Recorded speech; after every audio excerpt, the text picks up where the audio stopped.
오늘의 정치 키워드 탑3 시간입니다. 4월 24일 정치면을 장식한 뉴스는 무엇이었는지 첫 번째 키워드부터 만나보시죠. 다음 주부터 공적 마스크의 구매량이 한 사람당 3장으로 확대됩니다. 정세균 국무총리는 앞으로 경제활동이 증가하면 마스크가 더 필요할 것으로 생각된다며 마스크 오부제와 관련해 다음 주부터 공적 마스크 구매량을 1인당 3매로 확대하겠다고 밝혔습니다. 공적 마스크 1인당 3매 확대는 마스크 오부제 시행으로 최근 마스크 수급 상황이 안정화됐다는 판단 아래 이뤄진 조치인데요. 정 총리는 마스크 수급이 공적 마스크 오부제가 정착되면서 많이 안정됐다며 마스크가 꼭 필요한 이웃을 위해 양보와 배려의 미덕을 발휘해준 국민 여러분 덕분으로 다시 한번 감사드린다고 말했습니다. 이어 정 총리, 아직 조심스럽긴 하지만 어려운 이웃 국가를 돌아볼 여유도 생겼다며 우선 올해 6.25 전쟁 10주년을 맞아서 우리나라를 지켜준 해외 참전 용사를 위해 총 100만 장의 마스크를 공급하겠다고 말했습니다. 한편 정 총리는 생활 속 거리 두기의 분야별 세부 지침을 논의하고 이를 일반에 공개, 의견을 수렴하고 보완하겠다며 변화된 환경에서 우리가 일상생활을 유지하기 위해 지켜야 할 사항들을 하루빨리 논의하겠다고 밝혔습니다. 코로나19 이후 우리의 삶은 결코 예전과 같을 수가 없을 텐데요. 생활 속 거리 두기는 개인과 공동체의 안전을 지키기 위해 반드시 필요한 생활 규범인 만큼 새로운 질서가 무사히 정착될 수 있도록 우리 모두 노력해야겠습니다. 이어서 오늘의 두 번째 정치 키워드입니다. 오거돈 부산시장이 성추행을 시인하고 전격 사퇴하면서 차기 부산시장 후보군에 관심이 쏠리고 있습니다. 여야 정치권에서는 벌써부터 부산 지역 총선 불출마 의원과 낙선자 등을 중심으로 차기 시장 후보를 물색 중이라고 하는데요. 그렇다면 차기 부산시장 후보로 유력하게 언급되고 있는 인물들은 누굴까요? 먼저 여권에서는 이번 총선에서 부산 진갑 지역에 출마했다가 패배한 김영춘 의원이 유력 주자로 거론되고 있습니다. 김 의원은 문재인 정부 해양수산부 장관을 지낸 인물이기도 한데요.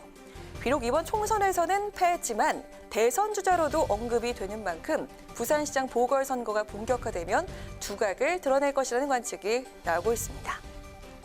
일부 친문 지지층들은 부산시장 출마를 통해서 명예를 회복해야 한다는 논리로 조국 전 법무부 장관을 거론하고 있는 것으로 알려졌는데요. 이에 대해 윤호중 민주당 사무총장은 재보궐선거를 논의할 계제가 아니다라고 일축을 했고요. 부산 시민들께 반성하고 자숙하는 시간을 가져야지 재보궐선거 이야기를 할 상황이 아니다라고 덧붙였습니다. 미래통합당에서는 더 많은 후보군이 거론되고 있는데요. 당장 이번 총선에는 불출마했지만 부산 금정에서 3선을 한 김세현 의원이 유력하게 거론되고 있습니다. 오전 시장의 사퇴 소식이 알려지자 김 의원이 대주주로 있는 동일 고무벨트의 주가가 순식간에 상한가를 기록하기도 했는데요. 김 의원은 차차 고민해보겠다며 출마 가능성을 열어둔 것으로 알려졌습니다. 또 5선의 고지를 밟고 당권 주자로 거론되고 있는 조경태 의원과 5선에 성공한 서병수 당선자, 그리고 3선에 성공한 장지현 의원과 부산 동래에서 내리 3선에 지낸 이진복 의원도 중량감 있게 거론되고 있는 것으로 알려졌습니다.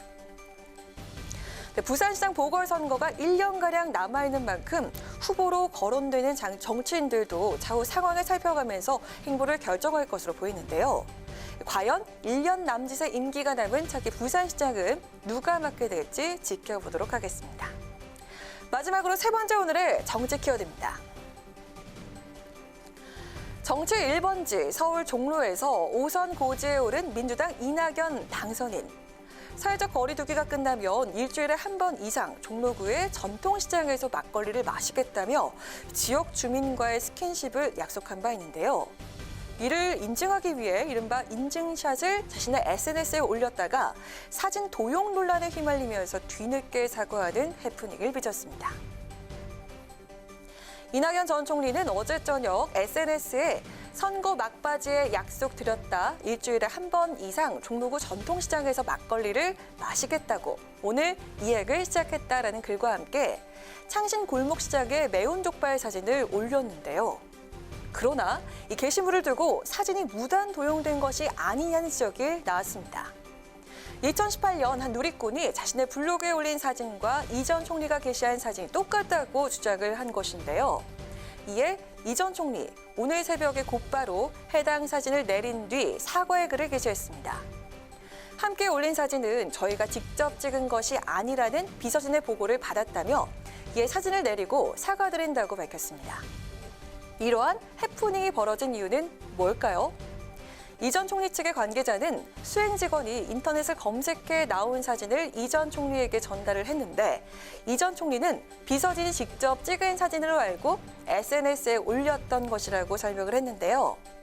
이 전 총리는 어제 저녁 창신골목시장에서 종로구 의원들과 막걸리 모임을 가진 것으로 전해졌습니다. 이주사, 이태일, 파란펜 선생님, 평소에 꼼꼼한 일처리로 이낙연 전 총리에게 붙여진 별명들인데요. 하지만 뜻하지 않은 실수로 인증샷의 해프닝이 주인공이 된 이 전 총리. 사진의 무단 사용은 저작권의 문제가 걸려있는 만큼 앞으로 신중을 기울여야겠습니다. 이상 오늘 정치 키워드 탑3였습니다.